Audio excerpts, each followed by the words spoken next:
Jim McConnell has joined us. Welcome, Jim. All right. Thank you. Hey, Jim. Jim McConnell, for those who haven't seen the last couple of episodes of SPK Speak Sports, Jim is the author of Bobo Newsom, There it is. Baseball's Traveling Man, and a longtime sports writer for the San Gabriel Valley Tribune, the Pasadena Star News, Daily News, or Valley News. Yes. How many years? Among those. Among others, yes. How many years were you a sports writer? About 45. Wow. Yeah.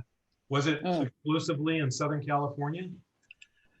Yes, always in Southern California. I started at the Pomona newspaper, which is no more, and then put a few other papers out of business along the way. But yeah, I wanted a cushy job like a vote counter in Pennsylvania, but I wound up as a. Well, Scott was talking about the state of baseball, and I was thinking, where's that? I'd like to move there. Yeah. Yes. Yeah.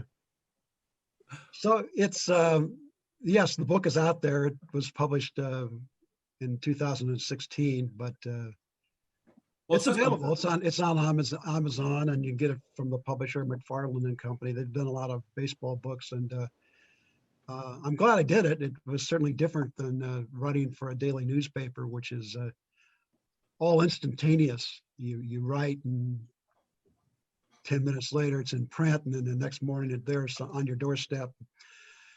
This was took about 10 years to put together, and the research, and yeah, it was fun. I enjoyed it, but you're never going to make your money back on that sort of investment of time. But fortunately, the family stayed with me, and the job was such that I could work in a few phone calls on duty at the newspaper, and to use their long distance line to call ex-players and all this. So yeah, we had. And Jim, why Bobo Newsom?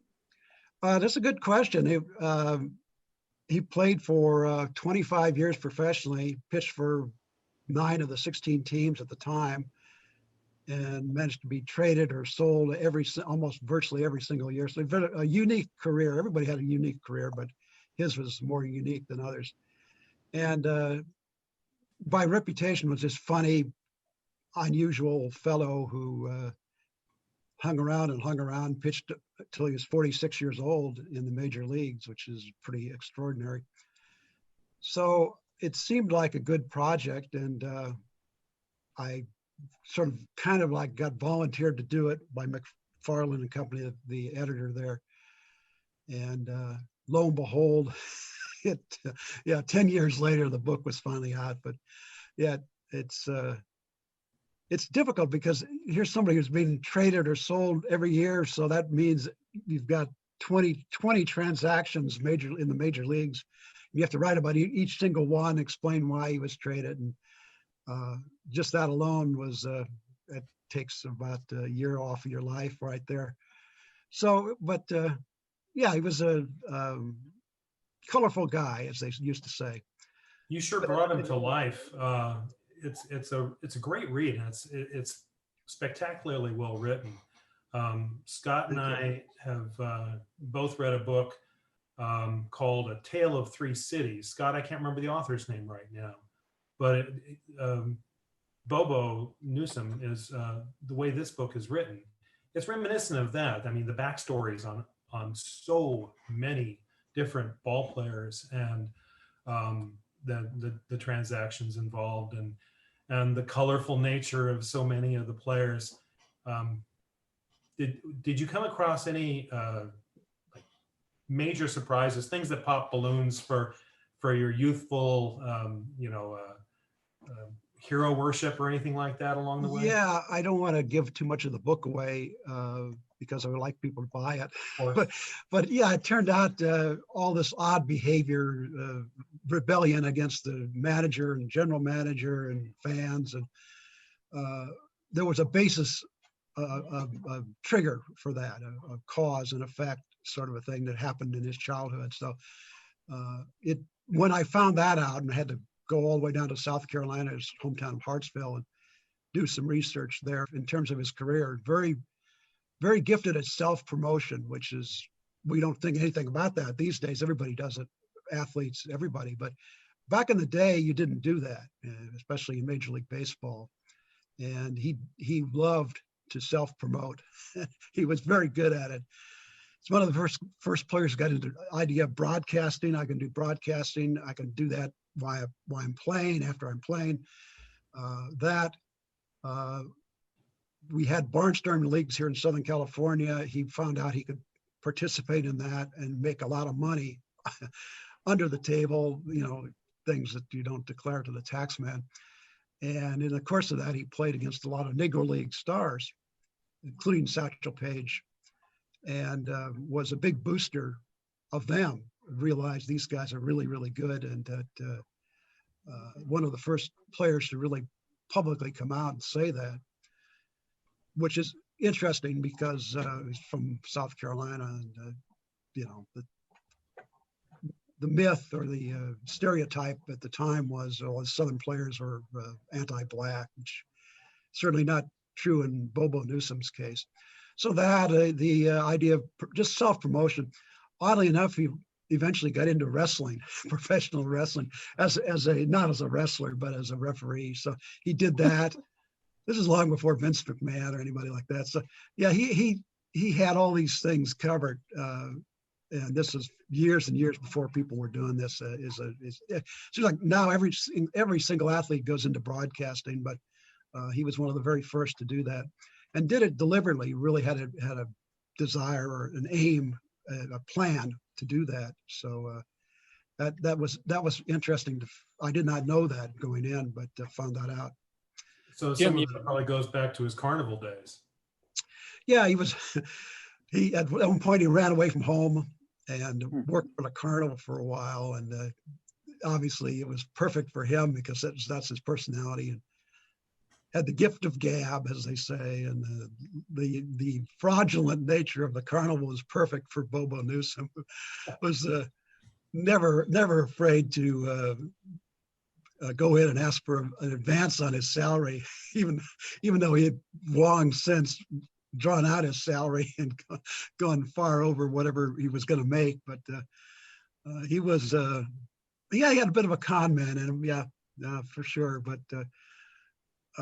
you mentioned about Jim that how many teams he played for in the big leagues and also, in the minors as well. And he had about 6 or 7 nicknames. Two that I like were Bobo the Hobo, and the one I thought was perfect, Roadmap. Yeah, Roadmap. But the thing that to me is he's one of those guys that kind of falls through the cracks, although it's been all these decades later. But I mean, he had again, you can correct me, maybe I'm right on, maybe I'm close, but I read he had something like 350 victories, minor leagues, major leagues, 211 of those in the major leagues, and actually won between 34 and 1947, 201 of those. The last few years he didn't win that. So he averaged like 14 wins a season, and 21-5 in 1940 with Detroit, along with 2 World Series wins. The one that was his best season, I would think. But 1938, yes, the 38 season's interesting to me because he was 20-16. He started 40 games. He completed 31. He pitched 329 innings, and he had a 5.08 ERA. It's got to be the only guy that's ever won 20 games or more in big leagues, and to have a 5+. Of course, he was with the Browns, so that tells you a little bit. And he almost faced. There was one guy. I guess there's one guy that's faced Ruth and Mantle, and his name is Al Benton. And Bobo almost did that. He faced Ruth. And he would have faced Mantle in 52, but Mickey was hurt, and so he didn't quite make that. But yeah, I mean, that's quite a career. Yeah, he had pitched for the Washington Senators on 5 separate occasions, which is going to be an all-time record. I don't think anybody is ever going to come close to 5 stints with one team. He was with the Browns 3 separate times. He was like the prodigal son there. I mean, Clark Griffith was a father figure, you say in the book, but he didn't mind watching him or letting him go. It was good for the bottom line, I guess. Each time he let go of him, and each time he got him back. Is that right? Yes, well, he had he invested quite a bit of money in Bobo. Certainly initially, I think he bought him for $40,000 in 1935, which is a ton of money then and now. And this is during the depth of the Depression. So and between that and all the money that Bobo borrowed, quote unquote, from Clark Griffith, I think Clark probably came out on the short end ultimately, but he had a lot of, he enjoyed having Bobo around. He had a low tolerance, I guess, for that type of character. And Bobo was kind of a bodyguard, and he played cards with him. And especially later on, as Clark got up in age and got a little senile, Bobo was a good guy to have around. Same with Connie Mack, interestingly enough. It kind of brought out the kinder, gentler side of Bobo and be around those guys. And certainly was not intimidated by them at all.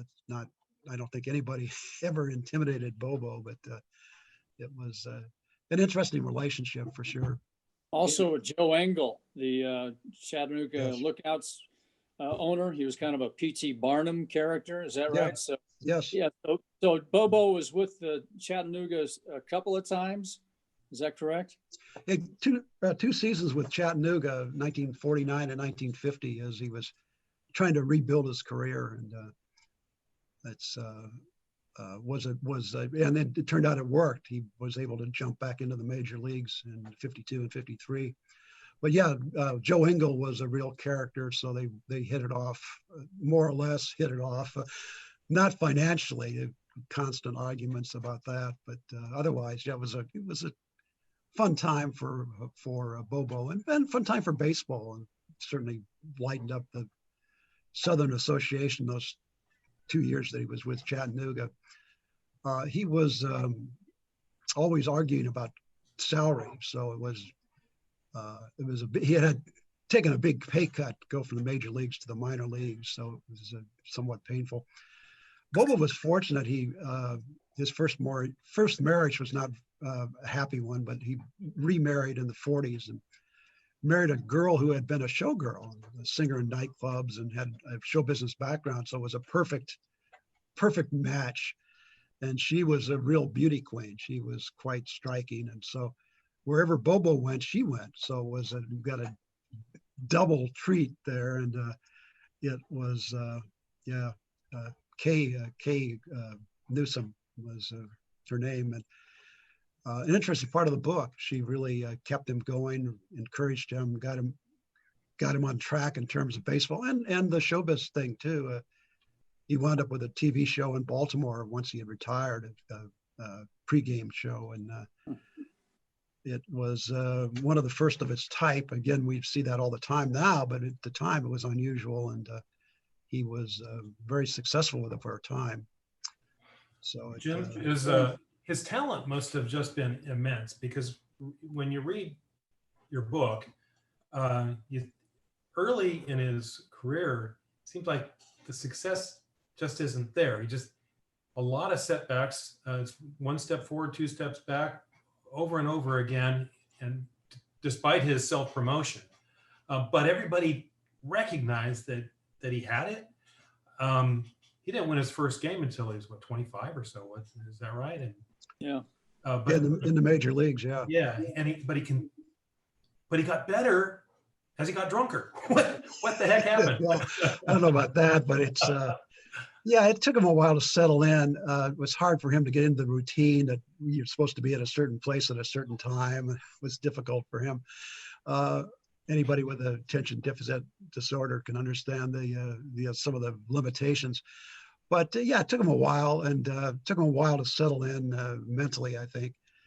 But no, he was a great talent, phenomenal talent. One of the great talents, a legendary talent. He, especially early on, he was a big guy, 6'3", 200 pounds, and must have been in the high 90s at the time, who had radar guns. But yeah, obviously from accounts of hearing people who faced him when he was in his prime, he could bring it, and it was had sort of a a delivery not unlike maybe Don Drysdale, a little bit of sidearm kind of dropped down on that.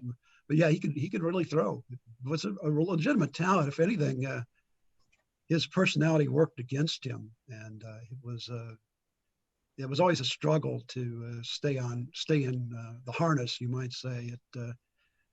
He got bored very easily, and it didn't take much to set him off.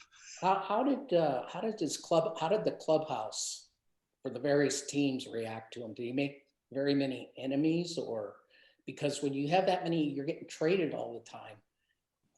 Usually, a team passes the guy to another team, but he stayed in a loop with the Browns, Washington.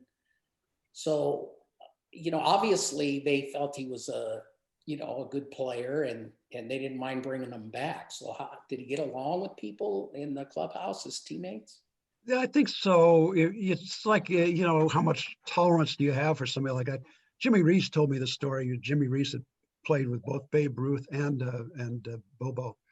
Yeah. And said, yeah, one of those guys is okay, but if he had two in a clubhouse, it's miserable. Yeah. So he got along okay. Some people liked him, some people didn't. The one guy he really hated, and it was mutual, was Ben Chapman, interestingly enough. So if you think Bobo was a racist, check out Ben Chapman.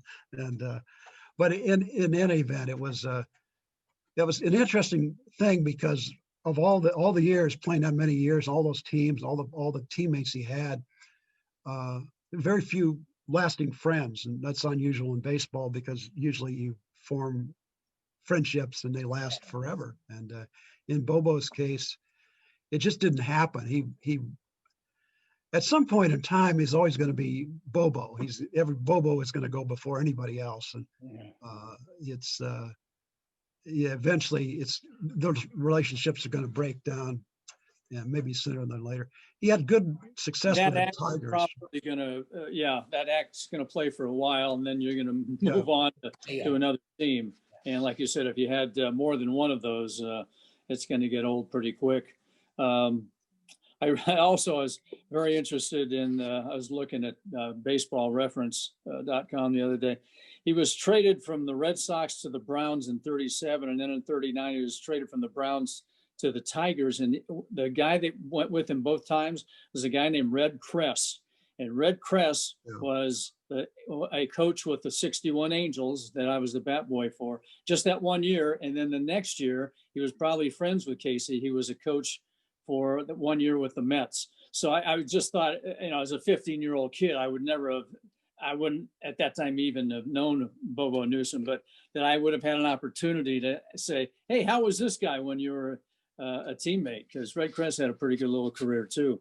But the other thing is with Bobo, he played with all these horrible Philadelphia A's teams and of course the Washington Senators, but he also had the limelight of going into the World Series and winning a couple of games with the Tigers in '40, and then also with the Yankees, I think in '47. So he did kind of the gamut, didn't he? From minor leagues to Washington Senators to the Yankees to. He did. And wide, Yeah. He had a big year out here in LA. He was here in 1933 pitching for the Angels in the PCL and had a huge year, 30-game winner, and was the star of the league at the time that Joe DiMaggio was in the league and also tearing up the pea patch. But Bobo was the player of the year that year in the PCL and had a great year and had a great year financially too. He made a ton of money out here with one thing and another. And all the different stuff he got into, but that really got him back on the track in terms of being in the major leagues. And then he stuck in the majors from 34 to 48 in the major leagues. But it was, had some great moments along the way. 3 times 20-game winner, 3 times a 20-game loser. You have to be pretty good to lose 20 games in the major leagues, by the way, no matter who, what. But he played for some of the worst teams in the history of baseball and a couple of really great teams. The Yankee teams, 47, it was with the Yankees. 40 were the Tigers. They had Hank Greenberg and Charlie Gehringer and some really great players, maybe on a little bit on the decline at the time, but he got along great with them for whatever reason. I think because they knew they needed his talent, and oddly enough, he bonded with Hank Greenberg. Again, that's kind of a failure as a racist. Yeah, with a Jewish boy from the Bronx, but yeah, they got along great. They actually roomed together on the road for a time, and it was an interesting relationship to say the least. Chased women together. No surprise there, I guess. But so even after he retired for a decade or a couple of decades later, a baseball fan would have known this guy. And I say that in relationship to two guys that won very few games that were, especially the first one I'm going to mention, Mark Fidrich, has that one good year, but he'd go back to old timers games and they just loved him for that 1 year. And the other guy was Bo Belinsky, who had, pretty good year in 62 and another in 64, won 28 games. One said, he probably got more notoriety for winning 28 games than anybody. And yet Bobo Newsom won, almost 10 times that. If he had been reined in a little bit more, if it wasn't his personality, could have easily probably won 300 games, been in the Hall of Fame. But all that said, he was a well-known player at the time and probably for years after. Would that be a fair statement? Oh yeah, that's true. And unfortunately, he died at a young age. Died in 1962. Yeah. He's 55 and died of cirrhosis of the liver. So yeah, he passed away at an early age, and was out of circulation, you might say, in terms of the inner workings of the baseball. He tried to get back in baseball in 61 when they had the expansion, and actually he tried to get on with the Angels as a broadcaster. Unfortunately, at that time, Fred Haney was the general manager of the team, and Fred Haney hated Bobo Newsom, couldn't stand him, and he refused to hire Bobo. Gene Autry wanted to hire Bobo, but you know why, don't you? Yeah, they would have been at all the bars together. Yeah, exactly. But yeah, Fred Haney said no. I didn't want this guy. Unfortunately, that didn't work for us. That would have been interesting. It would have been interesting to hear Bobo on the radio with Bob. Sounds Kelly. like he might have been a Dizzy Dean type of announcer. Yeah, a little Dizzy Dean. More, they said more so. I haven't heard the transcription tapes, but it said more so of Arch McDonald, who was the broadcaster for the Senators for years and years and years. Had kind of a country, sort of Arthur Godfrey approach to it, and that would have been interesting to hear those. Hopefully, maybe somebody will turn one up at some point. But yeah, a little Dizzy Dean. But I think Dizzy Dean took a lot of the Bobo stuff and made it his own. Dizzy Dean was a very calculating, very intelligent guy, and he was not a hick. He anything but. In fact, it's. But yeah, I think Dizzy Dean. There was cross-pollination there going on. But I think Dizzy Dean took a lot of stuff from Bobo, pitching in the barnstorming leagues with the Satchel Paige. Dean did that after Bobo. Going into broadcasting, did that after Bobo had done it. The whole self-promotion thing, I think that was something that he was encouraged. Dean was encouraged to do because of Bobo had some success with it. So it's an interesting. That's one of the interesting aspects that I did not know and never really thought about going in, but yeah, it turned out there was a connection there for sure. So, Jim, did Bobo have any sponsorships for suitcases? That would have been something that he would have self-promoted, You would think so. He got a tie-in with a gasoline company because he loved driving these big fancy Cadillac cars. Probably got 2 miles to the gallon on a V16 engine, and he got a tie-up with a gasoline company in Michigan for a couple of years. And that's kind of appropriate. Yeah. He probably could have gotten more endorsements if he was been a little more focused in that direction. It's too bad, but he would have had an agent. They would have, American Tourister or something, Yeah. Well, later on, he was. Beer. What about beer distributorship? Beer, yeah. The TV show in Baltimore was sponsored by a hot dog company, so that was perfect. Yeah. Perfect image of this great big fat guy. You could see him easily eating 20, 30 hot dogs at a time. So yeah, that worked. But yeah, it's he had a lot of angles going. He loved to bet. It was this is pre Pete Rose, but I suspect he probably bet on some of the games. Didn't bet against himself, but you know. The other thing is that he wasn't a bad hitter either.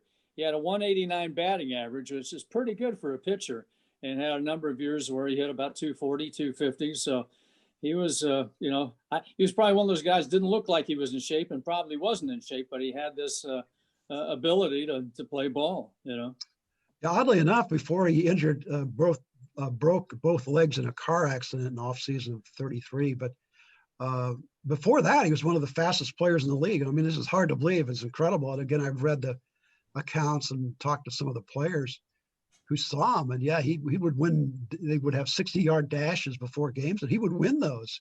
I mean, it's incredible to think of that. But he's just a remarkable athlete, really a great athlete. Who knows if he'd taken better care of himself.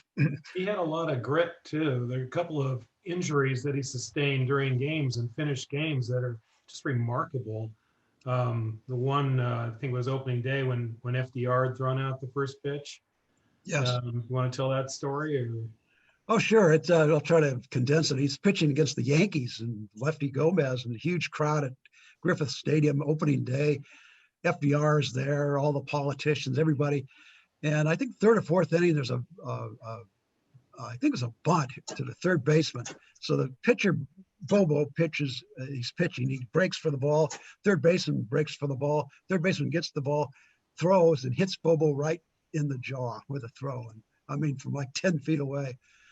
And he's like sprawled out there on the diamond. Everybody thinks, oh God, the guy's dead. He got hit right in the head with a ball. And they bring him to smelling salts, get him back on them, and try to lead him off the mound, and he won't go. He goes back up on the mound. Give me the ball. I want to pitch. So they let him go, and he pitched a shutout. Pitched one, I think the game 1 or 2-0. Shut the Yankees out, and yeah, he said afterward, all people came out to see old Bobo, and I wasn't going to leave him. But yeah, he was. That happened a couple times with his career. He hated to come out of games. The famous story with Connie Mack. I don't know if I have time to tell this, but Connie Mack is managing this in the 40s. And wanted his son Earl Mack to be the manager, and Connie wanted to go up to the front office to be general manager. Earl Mack was in charge that day. Connie's in the dugout, but Earl Mack's running the team. And Bobo's pitching. He's getting knocked around. He's getting a line drive after line drive. Fourth or fifth inning, it's a hot day in Philly. And Connie Mack is nudging his son, go out and get him, go out and get him. We got to change pitchers now. Get him out of there. And Earl Mack doesn't. He's this timid little guy. And finally, he's kind of pushed out of the dugout by Connie Mack to go out and get Bobo and get him out of the game. And goes up to the mound and looks up at Bobo and says, Daddy says you have to come out now. Yeah, Bobo's response was tell Daddy to go whack himself. Was Connie's son in uniform or in civvies? No, the son was in uniform. The son was wearing, yeah. And anyway, Bobo didn't come out of the game. In fact, I wound up finishing the game. I think they still lost, but yeah, it was. The funny thing was that this is Jesse Flores was telling me this story. Everybody could hear this going. They took in this whole scenario from start to finish. They could hear Earl out on the mound and hear Bobo's response. The whole ballpark could probably hear his response. But it was just a classic moment. But that was Bobo. I mean, it was just he was when he was out there, he was in charge. He didn't care what the manager did. When he was playing for Rogers Hornsby would never go out to the mound to change pitchers. He would just wave them off from the dugout. He'd wave them, he'd get out of there and bring in the other guy and wouldn't go out to the mound. Well, Bobo wouldn't tolerate that. If you want me out of here, you got to come out and get me. And so, yeah, things like that didn't endear him to managers. What a delight Right. having you, Jim. We really appreciate it. And Thank thank you. you for watching our podcast each week. You've given us some really, wonderful, warm comments and some constructive criticism as well along the way. And we appreciate it. No, thanks. And you guys are doing a great job. Keep up the good work. Thank you, Jim. Thank you, Jim. Hey, thanks for watching SPK Speak Sports. Hope to see you again. Bye-bye. Bye, everybody. Bye.